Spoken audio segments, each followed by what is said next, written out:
What's up, blockchain? This is Nick from Truth Blitz. Hope you guys are having an awesome afternoon. So let's take a quick look at what is going on in the market, and then I'm going to talk about a couple brief topics. So we are down from yesterday, well, from yesterday morning anyway, I should say. Right now, Bitcoin is at $8,267, actually up from where it was late last night, but down in the 24 hours still. $403 billion overall market cap. Ethereum, $829. So it is a slightly red day, but nothing out of the ordinary. I talked about this yesterday, and I almost thought that that's what was going on, is that maybe we were in fact not done with the correction. I watched a couple people's videos who charted this and who have stated they're almost certain we're not done with the correction, that it will go back down before finally continuing to break out of the correction and climb up. So we're just gonna have to wait and see what happens. It's kind of too soon to tell. I can't really chart personally, although I am starting to learn how, but there's it's not something you can learn in a few days. Anyway, briefly before I start, I want to correct myself for what I said yesterday in my video. I talked about the EOS programming languages, and I mentioned JavaScript. This converter is for Java, not JavaScript. So I got basically too excited, got ahead of myself, and put out false information basically. JavaScript and Java are different. JavaScript is a browser-based language. It's for web development. Java is used more for applications and programs, and they are very different. So basically this is not going to help me personally, since JavaScript is what I am learning. So maybe I will teach myself Java once I get through with this JavaScript course, but as of right now, this isn't going to be any help to me. But as I said, I am interested in getting back into software development and programming, so who knows what the future will hold for me. Alright, so I want to talk about a couple different things quickly. I've heard people talk about this. Omar Bams talked about it, and he pretty much stated the same feeling that I have about this. Silvertooth tweeted out something about this.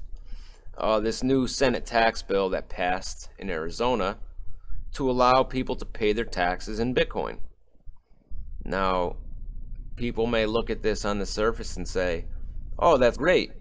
You know, that kind of shows that we're heading in the direction of adopting cryptocurrencies, adopting Bitcoin, you know, in the mainstream. You know, an actual use. We can use Bitcoin to actually pay for something. Not that we can't do that already, but you know, the government is instating this, is putting this in place,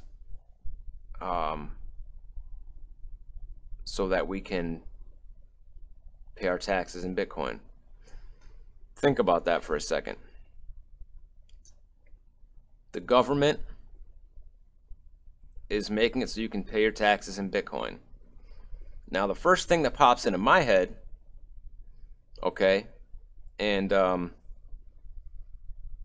not the only one either, is, okay, so they're trying to trick people in to using their personal Bitcoin wallets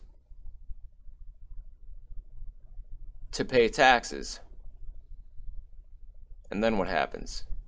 Then the IRS has your Bitcoin wallet address, so they can go back and look at every transaction you've ever made in Bitcoin. And, I talked yesterday about this 10-person tax evasion team that the IRS has assembled.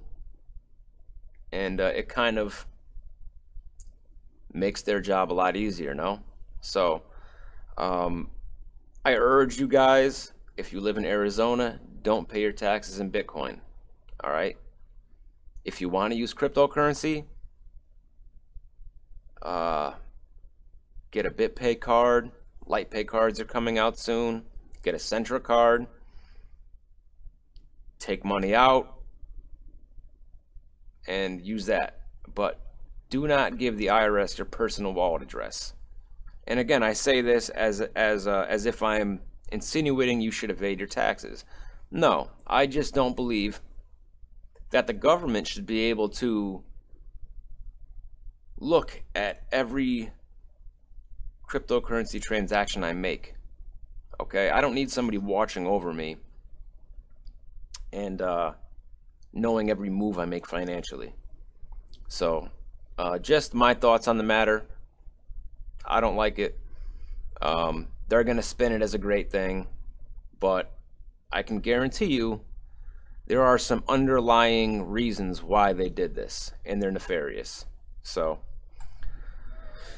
this article here, quickly, crypto unlikely to disappear, says internal report attributed to JP Morgan.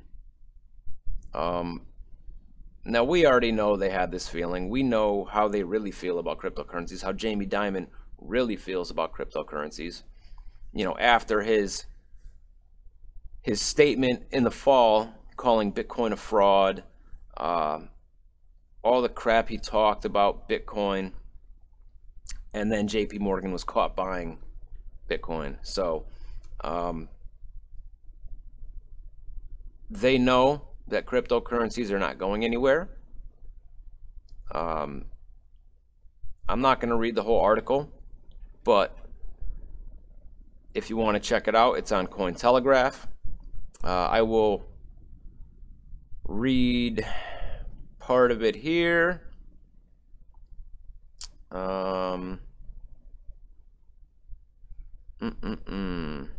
Here we go. Cryptocurrencies are unlikely to disappear and could easily survive in varying forms and shapes among players who desire greater decentralization, peer-to-peer networks, and anonymity, even as the latter is under threat. The summary continues in a positive vein. So, they know what's really going on. They know that cryptocurrencies are just going to continue to become more popular, more widely used. And a lot of these government bodies and big banks, if they haven't already, which I'm sure they have, they are going to soon discover that fighting this revolution, this financial revolution at this point in time, is a losing battle for them. They're not going to be able to put a stop to this at this point. And I've talked about this before. Max Kaiser has said this. We're too far into this revolution. If it was 5 years ago, they may have been able to stop it. Which, if they had the choice, they would put a stop to this. Make no mistake about that. This is a huge threat to the existence of the legacy banking and financial system. All right.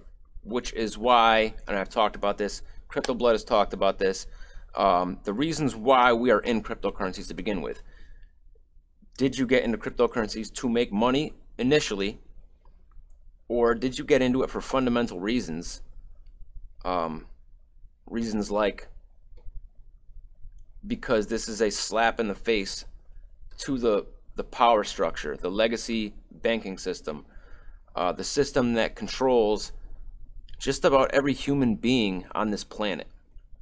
Okay, so that's why I initially got into Bitcoin. The profits that we make, for me, that's just a bonus. Okay, but this is something that is bigger than profits to me. So they know this. They know that we are too far into this to put any stop to it.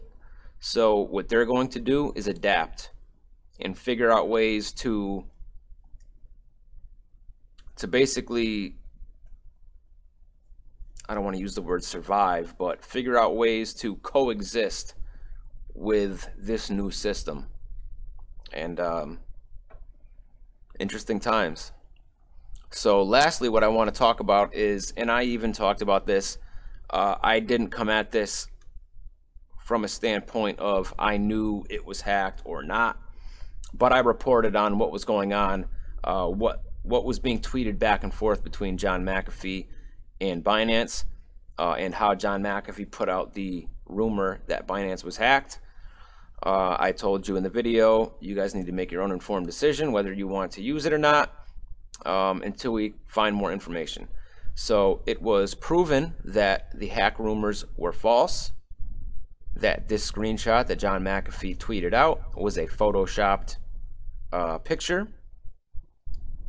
and there's enough evidence to make me feel comfortable that the whole thing was complete bullshit.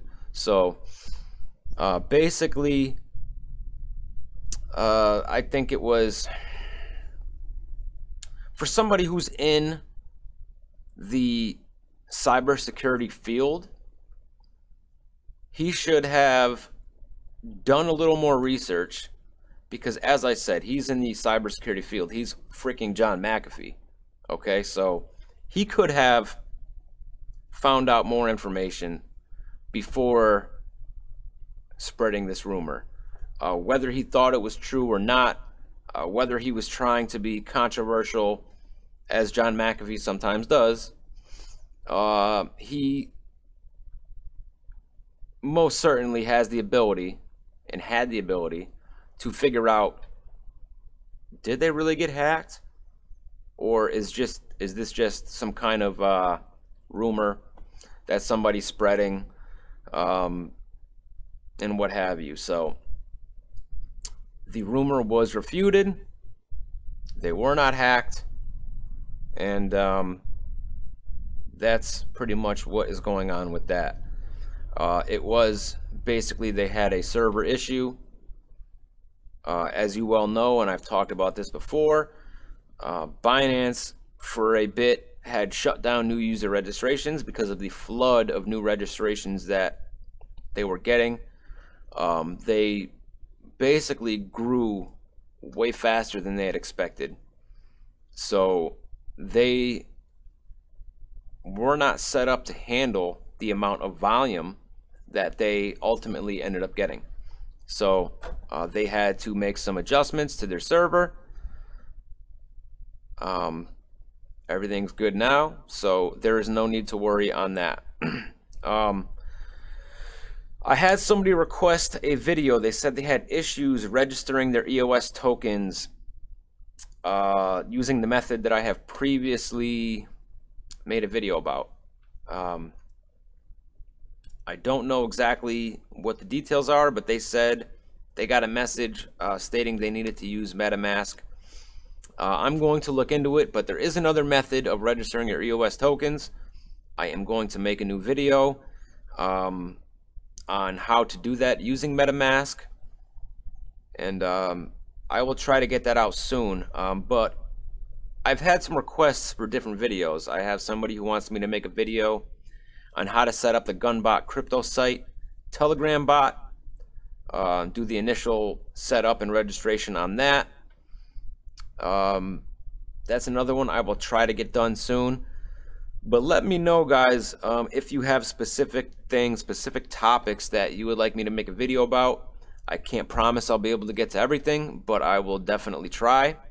So let me know either via email through the website truthblitz.com, or you can try leaving a comment in the video, and I will try to get your topics looked over and make videos about them. So anyway, guys, follow me on Twitter at TruthBlitzMedia, and then make sure you guys go down to the Block Party Podcast official channel YouTube link in the description. Crypto Blood and myself have some great episodes lined up for you guys. We got some great guests lined up, so you guys are not going to want to miss what we have. So make sure you guys click on that, subscribe, hit the bell so you get notifications, and that's pretty much it, guys. I'll see you guys next time.